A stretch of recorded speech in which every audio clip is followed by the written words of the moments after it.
சாது சுந்தர் சிங் என்ற வாழ்க்கை உங்களுக்கு தெரியும். சாது சுந்தர் சிங் இந்தியாவுடைய அப்போஸ்தலர் என்று சொல்வார்கள். அவர் சீக்கிய மதத்தை சேர்ந்தவர், வைராக்கியமான சீக்கிய மதத்தில் இருந்தவர். அவர் பணக்காரர். அவருடைய மாமன், அவருக்கு கட்டி வைக்க இருந்த தாய் மாமன், அவர் கூப்பிட்டு கேட்டாராம், எங்கட மதத்தில் இல்லாத ஒன்றை இந்த கிறிஸ்தவத்தில் நீ என்னத்தை கண்டுபிடிச்சிட்ட?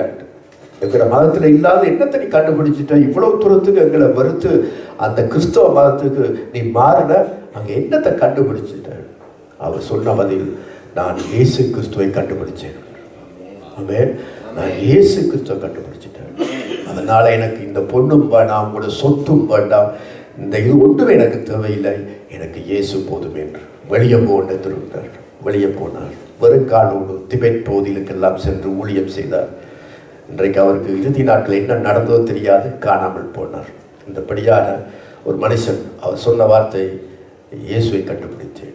தற்கொலைக்கு போன ஒரு மனுஷன், இயேசு அவரை சந்தித்தார். இயேசு தரிசனமானார். எத்தனையோ தெய்வங்களை கூப்பிட்டு பார்த்தார், ஒரு பதிலும் இல்லை. இயேசு தோன்றினார். அப்பொழுதுதான் அவர் இயேசு அறிந்து அவர் விரும்பிய நேசித்த மன சமாதானத்தை இயேசு கொடுத்தார். அண்டையிலிருந்து இயேசுக்கு அடிமையானார். எல்லாத்தையும் வெறுத்தார். அவர் சொன்னார், நான் இயேசு கிறிஸ்துவை கண்டுபிடித்தேன். அதுதான் நம்முடைய வாழ்க்கையில் அது மிக மிக முக்கியமாய் இருக்கிறது எனக்கு அன்பானவர்களே. எனவே பாருங்கள், ஏசாயா 62ஆம் அதிகாரம் 5ஆம் வசனத்திலே இப்படி ஒரு காட்சி இருக்கு. பாருங்கள், தேவன் எப்படி அன்பாக இருக்கிறார் என்பதை நாங்கள் பார்க்கிறோம். ஏசாயா 62:5 வாசித்து பாருங்கள்.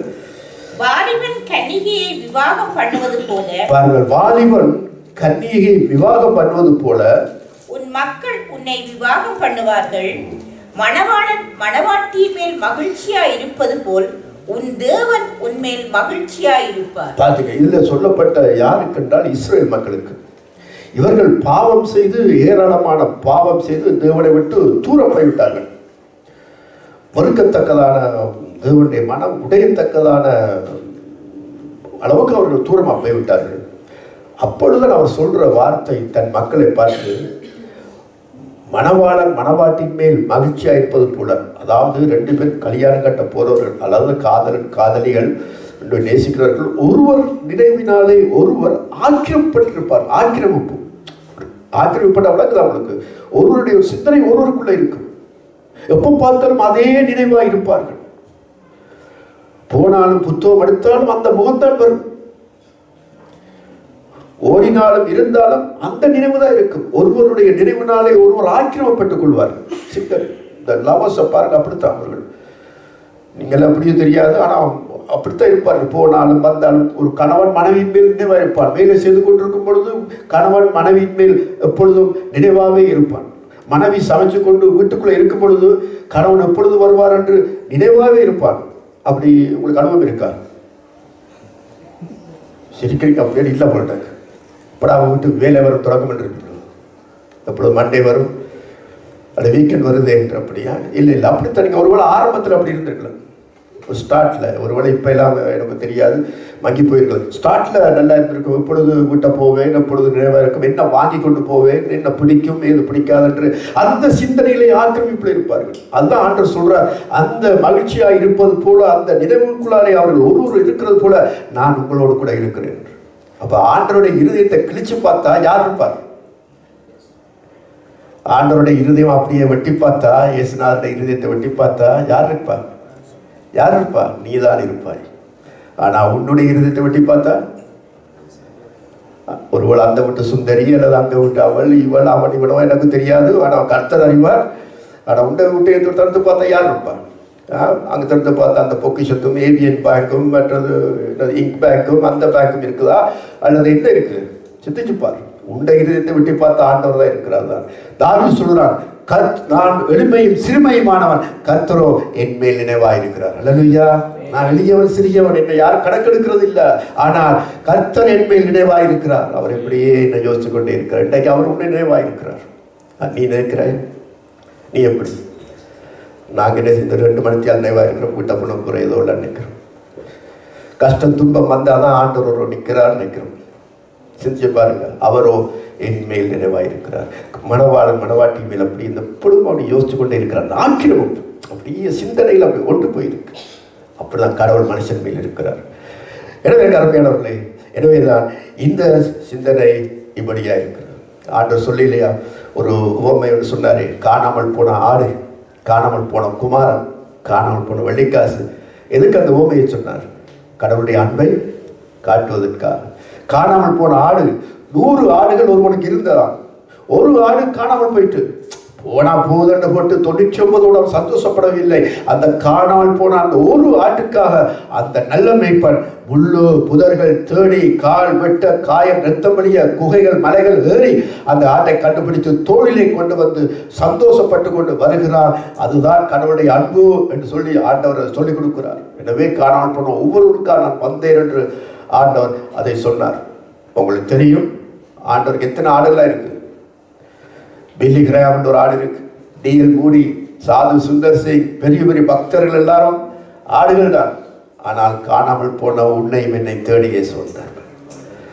என்னெல்லாம் இந்த ஆடுகள் இருக்கு, நல்ல ஊழியக்காரர்கள், பெரிய ஊழியக்காரர்கள், பக்திமான்கள், அப்போஸ்தலர்கள், தீர்க்கதரிசிகள் எல்லாம் இருக்கேன்னு சந்தோஷப்படாமல் இலங்கையிலிருந்து துரத்தப்பட்டு இப்படி இருக்கின்ற காணாமல் போன எளிய சின்ன எங்களை கூட இயேசு உன்னும் தேடி வந்தார். பத்தியா, தட்ஸ் த லவ். இதுதான் அன்பு, அதுதான் கடவுளுடைய அன்பு. இதை நினைச்சு ஆண்டவரை துதிக்கொண்டு, இது சாதாரண நான் ஆண்டவர் நினைச்சிருக்கலாம், எனக்கு நல்ல பக்தர்கள் எல்லாம் இருக்கிறார்கள், போதும் நீங்க போங்கடான்னு விட்டுலாம். இல்லை, நான் உன்னை தேடுவேன், நான் உன்னை தேடி வருவேன். எனவேதான் முதலாவது குறிப்பு, என்னை வெறுக்காத நேசர். சொல்லுங்க பார்ப்போம். கணவன் வெறுக்கலாம், மனைவி வெறுக்கலாம், பிள்ளைகள் வெறுக்கலாம், எல்லாரும் வெறுக்கலாம், சபை வெறுக்கலாம், எல்லாரும் வெறுத்து போகலாம். ஆனால் உன்னை வெறுக்காத, உன்னை நேசிக்கிற, எல்லாரும் நேசிக்கிற ஒரே ஒரு அன்பு இருக்கு. அது தேவனுடைய கர்த்தராகிய இயேசு உன்னை நேசிக்கிற அன்பா இருக்கிறார். அல்லேலூயா. அந்த அன்புக்கு துரோகம் செய்யாதே, அந்த அன்புக்கு நன்றி செலுத்து. இது முதல் குறிப்பு. 2வது 7ஆம் வசனம். அதன் பின்பு அவர் தம்முடைய சீசரை நோக்கி, நாம் மறுபடியும் யூதேயாவுக்கு போவோம் வாருங்கள் என்றார். அதற்கு சீசர்கள், ரவி, இப்பொழுதுதான் யூதர் உம்மை கல்லறிய தேடினார்களே, மறுபடியும் நீர் அவ்விடத்திற்கு போகலாமா என்றார்கள். 12ஆம் வசனம். அதற்கு அவருடைய சீஷர்கள், ஆண்டவரே, நித்திரை அடைந்திருந்தால் சுகமடைவான் என்றார்கள். இயேசுவானவர் அவனுடைய மரணத்தை குறித்து அப்படி சொன்னார். அவர்களோ நித்திரை செய்து இளைப்பாறுகிறதை குறித்து சொன்னார் என்று நினைத்தார்கள். 14ஆம் வசனம். அப்பொழுது இயேசு அவர்களை நோக்கி, லாசரு மரித்து போனான் என்று வெளிப்படையாய் சொல்லி, நான் அங்கே இராததினால் நீங்கள் விசுவாசம் உள்ளவர்கள் ஆகுவதற்கு ஏது உண்டென்று உங்கள் நிமித்தம் சந்தோஷப்படுகிறேன்.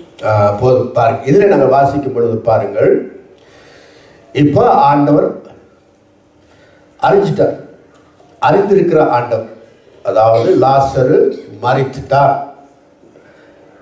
எனவே அவனை நான் எழுப்ப போகிறேன், அவன் நித்திரையாயிருக்கிறான், எழுப்ப போகிறேன் என்று சொன்ன உடனே சீடர்கள் தடுத்தார்கள். வேண்டாம் வேண்டாம், நித்திரையாயிருந்தால் அது சுகத்துக்கு அடையாளம் என்று அவர்கள் ஏதோ உலக வைத்தியத்தை சொன்னார்கள். ஆண்டவர் சொன்னார், அல்ல, அவன் மறித்து விட்டான் என்று வெளிப்படையாக சொல்லி அவனை நான் எழுப்ப போகிறேன், வாங்க. ஆனால் இந்த செய்தி ஆண்டவருக்கு வந்ததா, மாத்தர் மரியாதத்தில் வந்ததா? இல்லை. அவன் சிக்கா இருக்கிறான், அந்த மெசேஜ் தான் வந்தது ஆண்டவருக்கு. இதோ அவன் வியாதியா இருக்கிறான், நீ சிநேகிதன் வியாதியா இருக்கிறான் என்ற செய்தி வந்தது. ஆனால் மறைத்த விட்டவுடனே கையை விட்டுட்டார்கள். மெசேஜ் வரவில்லை, லாசரு மறுத்து விட்டான் என்ற செய்தி இல்லை. இப்ப இந்த செய்தி எப்படி அறிந்திருக்கிறார்? எனவேதான் மனுஷனுடைய வாழ்க்கையிலே நடக்கிற ஒவ்வொரு காரியங்களையும் நம்முடைய ஆண்டவர் அறிந்திருக்கிறார். அவர் அறிந்திருக்கிற ஆண்டவர். சங்கீதக்காரன் சொல்லுகிறார், 139ஆம் சங்கீதத்தில் எடுக்க தேவையில்லை, நான் வானத்துக்கு ஏறினாலும் நீர் அங்கே இருக்கிறேன், நான் சமுத்திரத்தின் கடையாந்திரங்களில் தங்கினாலும் உமது கை என்னை நடத்தும், நான் பாதாளத்தில் படுக்கை போட்டாலும் நீர் அங்கேயும் இருக்கிறேன், உமக்கு மறைவாக நான் எங்கே போவேன், கர்த்தாவே நீர் என் எழுந்திருத்தலை உட்கார்தலை நீர் அறிந்திருக்கிறீர் என்று. எல்லாம் இருக்குது. இன்றைக்கு நீங்க எங்க இருக்கிறீங்க, அவர் எங்க இருக்கிறார், அவர் எப்படி இருக்கிறார் என்பதெல்லாம் ஆண்டவர் அறிந்திருக்கிற ஆண்டவர். எனவே அவருக்கு மறைவாக என்ன இல்லை. இந்த பயம் நமக்கு இருக்குமானால் நாம் பாவம் செய்ய பயப்படுவோம். கடவுள் எல்லாமே பார்த்து கொண்டிருக்கிறார். வெளிப்படுத்துற விசேஷம் 7 சபைகளுக்கு ஆண்டவர் மெசேஜ் கொடுக்கும் பொழுது செய்தி சொன்னார். என்ன சொன்னார்? உன்னுடைய கிரியைகளை அறிந்திருக்கிறேன், நீ இந்த மதத்தாரை மறுக்கிறதை கண்டிருக்கிறேன், அறிந்திருக்கிறேன், எல்லாமே அறிந்திருக்கிறேன் என்று சபைகளுக்கு சொல்ற. நீங்க வாசிப்பீங்க, எல்லாம் எனக்கு தெரியும். அப்ப உங்கள் சபையை, இந்த சபையை குறித்து எல்லாமே அறிந்திருக்கிறாரா? ஒன்றை சொல்லுங்க பார்ப்போம். யார் லேட்டா வாரது, யார் முந்தி வாரது தெரியுமா அவருக்கு? யார் பிந்தி வந்து முந்தி ஓடுறது? இன்றைக்கு எல்லாம் சொல்லுவார்கள், என்ன சொல்லுவார்கள்? ஆண்டவர் என் இருதயத்தை மனுஷன் முகத்தை பார்ப்பான், கர்த்தரோ இன்பாக்ஸை பார்ப்பார். உன்னுடைய இருதயத்தை பார்ப்பார், உன்னுடைய சட்டை பார்ப்பார், டெலிஃபோனை பார்ப்பார். இன்பாக்ஸ்ல இருந்து அவுட் பாக்ஸுக்கு போனதை பார்ப்பார். இந்த பயம் இருக்கும் என்று சொன்னா வாலிப தம்பி தங்கச்சி யாரும் பாவம் செய்து கஷ்டம் பயப்படுவார். இந்த பயம் இல்லை இன்னைக்கு சபை மக்கள் மத்தியில். ஏதோ ஆண்டவர் கிட்ட என்ன செய்ய போறான் செய்யறான், துணிகரமாய் இன்னைக்கு பேசுறான், துணிகரமாய் நடக்கிறான், துணிகரமாய் சண்டை போடுகிறான், துணிகரமாய் பாவம் செய்யறான், துணிகரமாய் பாவ காட்சிகளை பார்க்கிறான், ஆபாச புத்தகங்களை துணிகரமாய் இருக்கிறது காரணம் அந்த தெய்வ பயம் இல்லை. அவர் பார்க்கிறாரே என்றார். உன்னை வறுமையை பார்க்கிறார், கடனை பார்க்கிறார், வியாதியை பார்க்கிறார், கஷ்டத்தை பார்க்கிறார். சங்கீதக்காரன் சொல்லுகிறான், நீர் என்னுடைய கண்ணீரை துருத்தியிலே பிடித்து வச்சிருக்கிறீர்கள். என்ற கண்ணீர் எல்லாம் தெரியுமோ இருக்கு. என் காலடிகளை எண்ணி வைத்திருக்கிறீர்கள். நீ எத்தனை கிலோமீட்டர் ஊழியத்துக்கு ஓடி திரிகிறாய் என்பதெல்லாம் அவர் எண்ணி வச்சிருக்கிறார். கிலோமீட்டர் கணக்கு போட்டு வச்சிருக்கிறார். எனவேதான் வெற்றி வாழ்க்கைக்கு அடையாளம் என்ன சொல்லுங்க. வெற்றி வாழ்க்கைக்கு அடையாளம், ஒரு கிறிஸ்தவ வாழ்க்கைக்கு வெற்றி விக்டோரியஸுக்கு அடையாளம் என்ன? பிள்ளைகள் வாழிய பிள்ளையே அடையாளம் என்ன? கர்த்தர் காண்கிறார். அதான் தானியல், சாத்ராக், மேஷாக், ஆபத்நேகோ எல்லாரும் தைரியமாய் நெருப்புக்குள்ளே போக துணிந்தார்கள். தானியல் சிங்க கோயில போக துணிந்தார். கர்த்தர் பார்க்கிறார். இதுக்கெல்லாம் நான் பயப்பட மாட்டேன். பவுல் அப்படித்தான், ஒன்றுக்கு நான் பயப்பட மாட்டேன். நான் விசுவாசிக்கிறேன் இன்னார் என்று அறிவேன். தெரியுமா பார்த்துக்கொண்டு இந்த தைரியம் இருக்குமானால் பயபக்தியோடு கூட வாழ்க்கை வெற்றிகரமாய் அமையும். பாவம் செய்ய பயப்படுவாய். ஆண்டவருக்கு அட்ரஸ் எல்லாம் தெரியுமா? ஆனால் ஆண்டவருக்கு கூட ஒவ்வொருவருடைய அட்ரஸ் தெரியும். சொல்லுகிறார் அனனியாவுக்கு, இன்ன தெருவில் இன்ன பவுலன்றவன் இருக்கிறான், போய் அவனை தேடணும். அட்ரஸ் கொடுக்குறாரு. அனனியாவுக்கு போய் அவனை கை வச்சு ஜெபம் பண்ணு. ரோட் அட்ரஸ் கொடுக்குறாரு. இந்த நம்பர் சொல்றாரு, பேரை சொல்லி கொடுக்குறாரு, போய் ஜெபம் பண்ணு. இதெல்லாம் ஆண்டவருக்கு தெரியும். இந்த பயம் நமக்கு இருக்கட்டும். எனவே எனக்கு அருமையான கருத்துரை பிள்ளைகள், எனவேதான் வெற்றி வாழ்க்கைக்கு உரிய ரகசியம் இதை நான் சொன்னதுதான். ஆண்டவர் என்னை பார்க்கிறார், கோயிலும் பரவிலும் இருக்கிறார் என்பதை தான். யோபு சொன்ன வார்த்தையும் அதுதான். எனக்கு எல்லாம் இழந்து போன போது நான் போகும்படியே அவர் அறிவார். நான் போகிற பாதை, இப்போ நடந்து கொண்டிருக்கிற பாதை அவர் அறிவார். எல்லாம் போச்சு, 3000 வட்டங்கள் போச்சு, பிள்ளைகள் பிறந்து எல்லாம் போச்சு, எல்லாம் நஷ்டம்.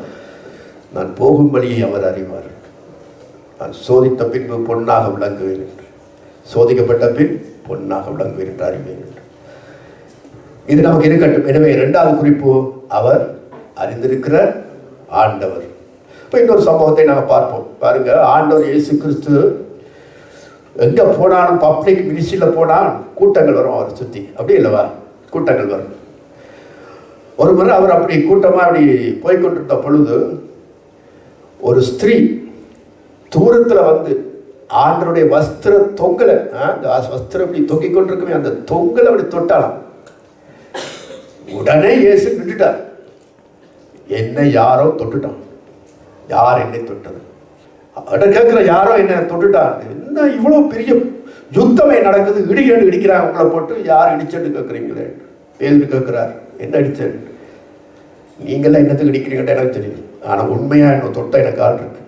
யார் பார்த்துதான் இதுவா பெரும்பாலுள்ள ஸ்திரீ 12 வயது கொண்டு வா அப்படியே வந்தாள், தேவனை மகிமைப்படுத்தினாள். அவள் சொன்ன, ஸ்திரீயே உன் விசுவாசம் உன்னை ரட்சித்தது போட்டார். பதியா ஆண்டவருக்கு யார்? எல்லாரையும் அறிஞ்சிருக்கிறார். எனவேதான் இந்த இடத்துல ஆண்டவர் 2வது அவர் அறிந்திருக்கிற ஆண்டவர். 3வது பாருங்க, 11ஆம் அதிகாரம் 6ஆம் வசனத்தில், அவர் வியாதியா இருக்கிறதாக அவர் கேள்விப்பட்ட பொழுது தாம் இருந்த இடத்திலே பின்னும் 2 நாள் தங்கினார். இப்ப என்ன செய்தாராம் பாருங்க, முன்னுக்கு வந்த மெசேஜ் அது பாருங்க. அந்த வியாதியா இருக்கிறார் என்ற செய்தி அவருக்கு வந்த உடனே அவர் மேலும் 2 நாள் ஸ்டே பண்ணினார். 2 நாள் ஸ்டே பண்ணிட்டார். அப்ப இந்த வீட்டுல ஒரு பெரிய பிரச்சனை வந்துட்டது.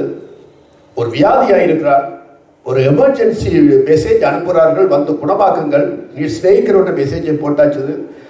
ஆண்டவர் ஓடி வருவார், உடனே செய்வார் என்று அவர்கள் எதிர்பார்த்தார்கள். ஆனால் ஆண்டவரோ மேலும் 2 நாள் டிலே பண்ணினார். இப்போ ஆண்டவர் 2 நாள் டிலே பண்ணினால், நல்லா கற்றுக்கொள்ளுங்க, 2 நாள் டிலே பண்ணினால் அவருடைய அர்த்தம் என்ன? மகிமையான காரியம் நடக்க போகுது. சுவாசிக்கிறவர்கள் சொந்து போகாதீங்க, கேளுங்க.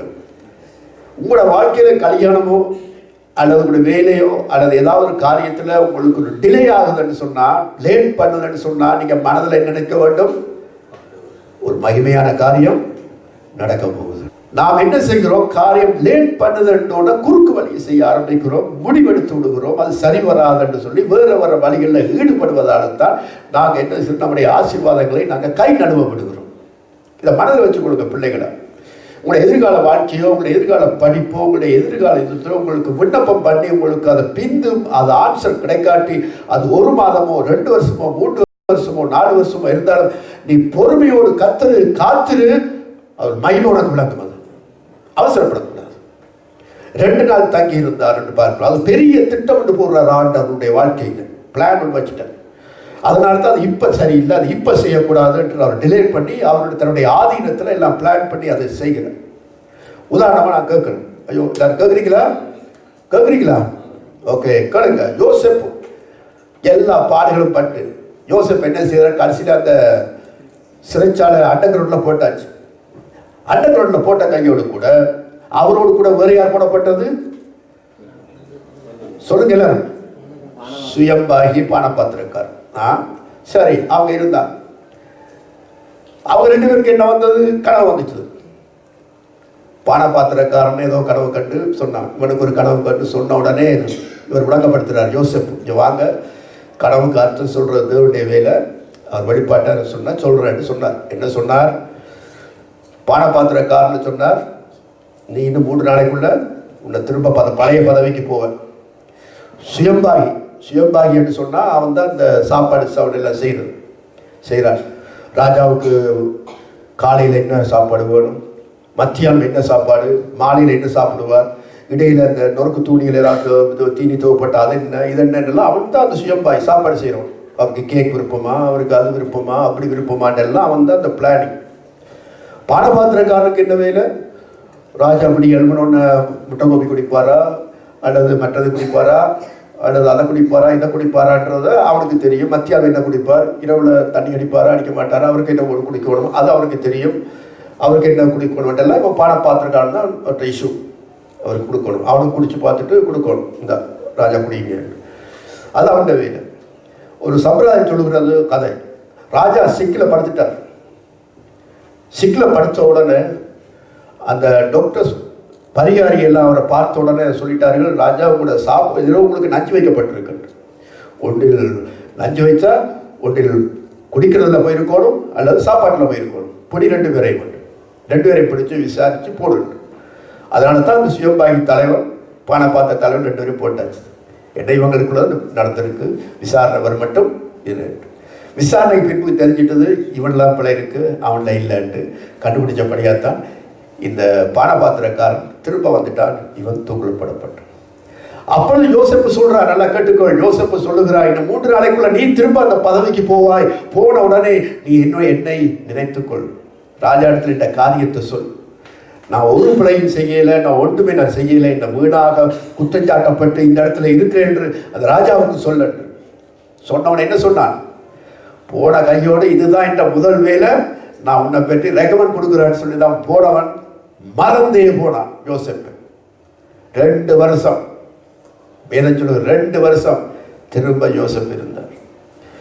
2 வருஷத்துக்கு பிறகு பார்வோனுக்கு கனவு வந்தது, பானபாத்திரக்காரனுக்கு நினைவு வந்தது. உடனே கனவு கண்டான்.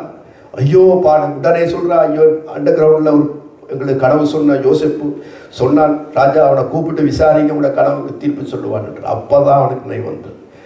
யோசேப்பு கொண்டு வந்து அந்த கனவை சொல்லி விளக்கப்படுத்துகிறார். இதுதான் கனவின் அர்த்தம். பார்வோனுடைய கனவுடைய அர்த்தத்தை சொன்ன உடனே பார்வோன் யோசேப்பை பிரைம் மினிஸ்டராக உயர்த்துகிறான். இப்போ சிந்திச்சுப்பார். யோசேப்பு சொன்னார், பானபாத்திரக்காரனுக்கு போய் என்னுடைய காரியத்தை அறிவி என்று.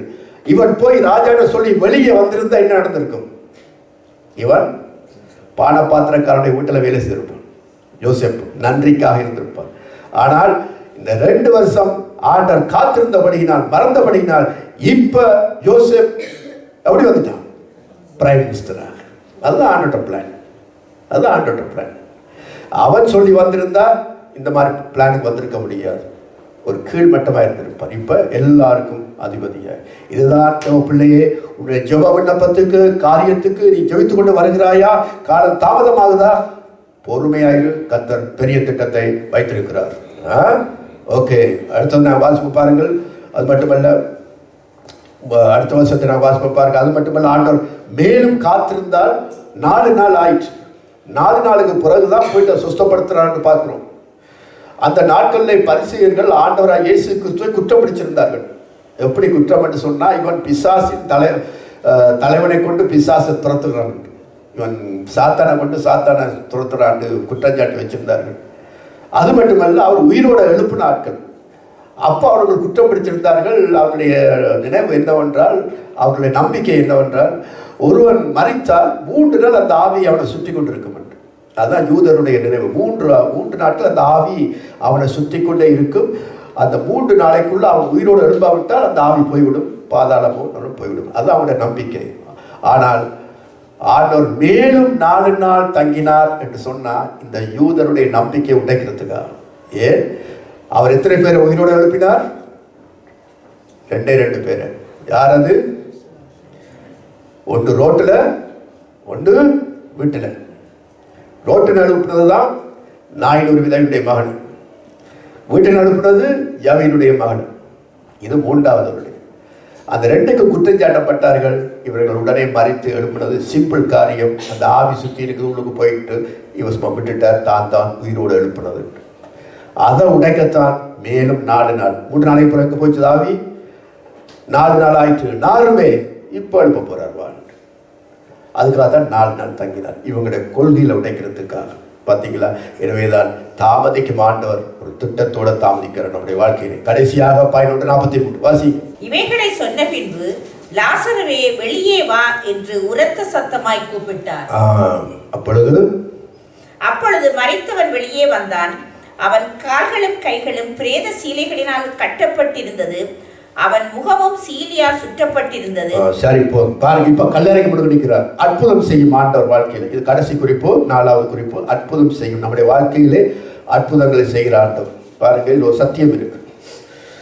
ஆண்டவராக இயேசு கிறிஸ்து இந்த நீங்க மத்தேயு, மாற்கு, லூக்கா, யோவான் சுவிசேஷத்துல நீங்க வாசிக்கலாம். என்னவென்று சொன்னா, அவர் அற்புதங்களை செய்திருக்கிறார் பார்ப்பீர்கள். மத்தேயு 20 அற்புதங்களை காண்பிக்கிறார். மார்க்கு 16, லூக்கா 24, யோவான் மட்டும் 7 அற்புதங்களை காண்பிக்கிறார். முக்கியமான அற்புதம் அவர் செய்தது. அதில் சொல்லப்படுகிறது, லாசருவை வெளியே வாழ்ந்து பெயர் சொல்லி கூப்பிடுகிறார். அந்த நாட்களில் கல்லறைகள் இந்த போய் பார்த்தீங்கன்னா, இது லாசருடைய கல்லறை என்று எழுதி ஒட்டி வச்சிருக்கிறார்கள். 2வது இன்கம் எக்கனாமிக்கலுக்காக போயிட்டது. ஆனால் அந்த நாட்களில் அது யூதருடைய கல்லறை. யூதருடைய கல்லறைக்கு நீங்கள் போனீங்கன்னு சொன்னால் அது தனிப்பட்ட கல்லறை அல்ல. அது உள்ளுக்குள்ளே போனீங்கன்னா, குகைக்குள்ளே போனீங்கன்னா அங்கே ஷெல் மாதிரி எல்லாம் தோண்டி வச்சிருப்பார்கள். போயிருக்கீங்களா எல்லாரும்? இந்த சம்மர் ஹாலிடேக்கு நீங்கள் இந்த இத்தாலி அதில் போனால் இதெல்லாம் இருக்குது, போய் பாருங்கள். அந்த கல்லறைகளில் அப்படி ஷெல் மாதிரி வச்சிருப்பார்கள். அண்டர் கிரவுண்டு குகைக்குள்ளால் போய் இந்த ஷெல் மாதிரி மேலே குகை இப்போ சேர்ந்து அண்டர் கிரவுண்டுக்கு போய் வச்சிருப்பார்கள். குழந்தைகளுக்கு கண்டு அப்படி கண்டு அப்படியே உள்ளுக்குள்ளே அப்படியே போகும். அந்த செல்லை நிறைய பணத்தை அப்படி சுற்றி போட்டு அந்தந்த கல்லுகளை வெட்டி அதுக்குள்ள வச்சுட்டு போவார்கள். அந்தந்தவர்களுக்கு மார்க் பண்ணியிருப்பார்கள். தைலம் பூசுவார்கள், போய் பார்ப்பார்கள், எல்லாம் செய்வார்கள். விசேஷமான ஆக்கள்னு சொன்னால் விசேஷம் படத்தை பொறிச்சு வச்சிருப்பார்கள். இதெல்லாம் அண்டர் கிரவுண்ட் குகைக்குள்ள, யூதருடைய குகையில். அதுதான் அந்த குகை. அது மாதிரி தான் லாசருவில் வச்சு போட்டு வைக்கப்பட்ட ஒன்று. இதை பார்க்கிறோம். ஒரு குடும்பம் அழுகிறது. மார்த்தாள், மரியாள், இயேசுவோடு சேர்ந்து அப்போஸ்தலரோடு சேர்ந்து 13, 14 எத்தனை பேருக்கு சாப்பாட்டு போட்ட குடும்பம் இது ஒன்று. 13 பேருக்கு, ஆக குறைந்தது 13 பேருக்கு சாப்பாடு போட்ட ஒரு குடும்பம். இந்த குடும்பத்தில் ஒரு பிரச்சனை. கல்லெடுத்து போடுண்டார். எடுத்து போட்டார்கள். ஆண்டவரை, ஒரு சொல்லுல கல் எடுத்து போட்டிருக்கலாமே, ஒரு சொல்லுல கடலையும் காற்றையும் அதற்ற உமக்கு இந்த கல்லணீர் விளக்கி இருக்கலாமே. நோ, நீ செய்ய வேண்டிய வேலையை நீ செய், நான் செய்ய வேண்டிய வேலையை நீ செய்கிற. கடவுளும் மனுஷரும் இணைந்துதான் அற்புதத்தை செய்வார்கள் ஒழிய கடவுள் தானா செய்கிறது இல்லை. எனவேதான் நீ கீழ்ப்படியும் பொழுது, நீ கீழ்ப்படுகிறாய் பார்ப்பார். கீழ்ப்படிந்து வாழ்க்கை வாழ்ந்து கொண்டு வாருங்கள், அற்புதம் தானாய் நடக்கும். விசுவாசிக்கிறவர்கள் தானாய் நடக்கும் அற்புதம். சும்மா அந்த தோட்டத்துக்கு இந்த கோபுரத்துக்கு எனக்கு ஃபோன் பண்ணு, எனக்கு ஜெபம் பண்ணு, அற்புதத்துக்கா என்று கூட்டத்தை ஓடி அலையாத. நீ அலைகிற? அற்புதம் தானாய் விடுதடி வரும். வசனம் சொல்லுகிறது, கர்த்தருடைய கண்கள் பூமி எங்கும் தன்னுடைய வல்லமையை விளக்க பண்ணும் பொருட்டு பூமி எங்கும் அலைஞ்சு திரிகிறதாம். அலைஞ்சு திரிகிற உலாவி வருகிறது, அலைஞ்சு திரிகிறது. நீயே அலைஞ்சு திரிகிற. அந்த கூட்டம், இந்த கூட்டம், அந்த அற்புத கூட்டம், அதிசய கூட்டம், இந்த மனுஷர்கள் அலைஞ்சு திரிகிறாங்க. மடவே இல்லை. நீ செய்ய வேண்டிய வேலை கீழ்ப்படிஞ்சு வாழ்ந்து பார், தேவனுக்கு பிரியமாய் விசுவாசத்தோடு வாழ்ந்து பார், அற்புதம் தானாக வீட்டுக்குள்ள வருகிறது. இதுதான் இந்த 7 அற்புதங்களை நீ காணக்கூடிய அதிசயம். இந்த 7 அற்புதங்கள் சொல்ற சத்தியம் அதுதான். சும்மா அற்புதம் அற்புதம் என்று சொல்லி போட்டு எவ்வளவு ஜெபிச்சாலும் நடக்காது, நடக்கவே நடக்காது. நீ கீழ்ப்படிஞ்சு வீட்டை வாழ்ந்து பார், வீட்டிலே வச்சு அற்புதம் நடக்கும். வீட்டில் நடந்து பார். உன்னுடைய சொல், உன்னுடைய கொடுத்தல், எல்லா காரியங்கள், சபையில் உள்ள காரியம், உன்னுடைய வீட்டு காரியங்கள், மக்களோட உறவு, தேவனுக்கு பயந்து ஜெபம், வாழ்க்கையில நீ கீழ்ப்படிந்து பாவத்தை விட்டு விலக்கி நீ ஒரு நல்ல வாழ்க்கை கீழ்ப்படிந்து வாழ்க்கை வாழ்ந்து பார். ஆண்டவரே இந்த வாழ்க்கையில என்னை விடுவியும் என்று ஜெபித்து பார். உன் வாழ்க்கையில தானாய் அற்புதம் நடக்கும். இந்த சத்தியத்தை தெரியாம தான் இன்றைக்கு அவ்வளவு ஜனங்கள் எனக்கு கூட்டம் கூட்டமாக எழுதி போட்டுக் கொண்டிருக்கு. வேத வாக்கியம் என்ன சொல்லுகிறது? நீங்கள் ஒன்றுக்கும் கவலைப்படாமல் எல்லாவற்றையும் சோத்திரத்தை கூட தேவனுக்கு தெரியப்படுத்துங்க. இன்னைக்கு அதையா செய்யற? நீ ஒன்றுக்கும் கவலைப்படாமல் யாருக்கு அறிவிக்கிற? எங்கெங்கயோ இருக்க தூர அதுக்கு அனுப்பி அந்த டெலிஃபோன், அந்த அந்த ஜபக்குழு, அந்த நெட்வொர்க், அந்த அந்த இதெல்லாம் அனுப்பி அங்கே காசு அனுப்பி கொண்டு சும்மா அழைஞ்சு தெரிகிற தேவையில்லாத என்ன நடக்குது? என்ன நடக்க போகுது காரியம்? அங்கே கொண்டு நடக்க போறது இல்லை. சும்மா ஒரு ஒரு கெட்டுக்கெதர் மீட்டிங் ஆகிருக்கு. நான் சொல்றவங்களுக்கு சத்தியத்தை உண்மை. இந்த அற்புதத்தை பார். அவங்க கீழ்ப்படிந்தார்கள், அற்புதம் நடந்தது தான். இதுதான் சத்தியம், இதுதான் உண்மை, இதுதான் கடவுளும் மனிதனும் சேர்ந்துதான் அற்புதம் நடக்குமே ஒழிய தேவன் தானா வந்து நடக்க போறது இல்லை. கீழ்ப்படிஞ்சு பார், பிரியமாய் நடந்து பார், தேவன் நோக்கி நம்பி இருந்து பார். வாழ்க்கையிலே அற்புதம் நடந்து வந்து சாட்சியை சொல். ஜெபிப்போம்.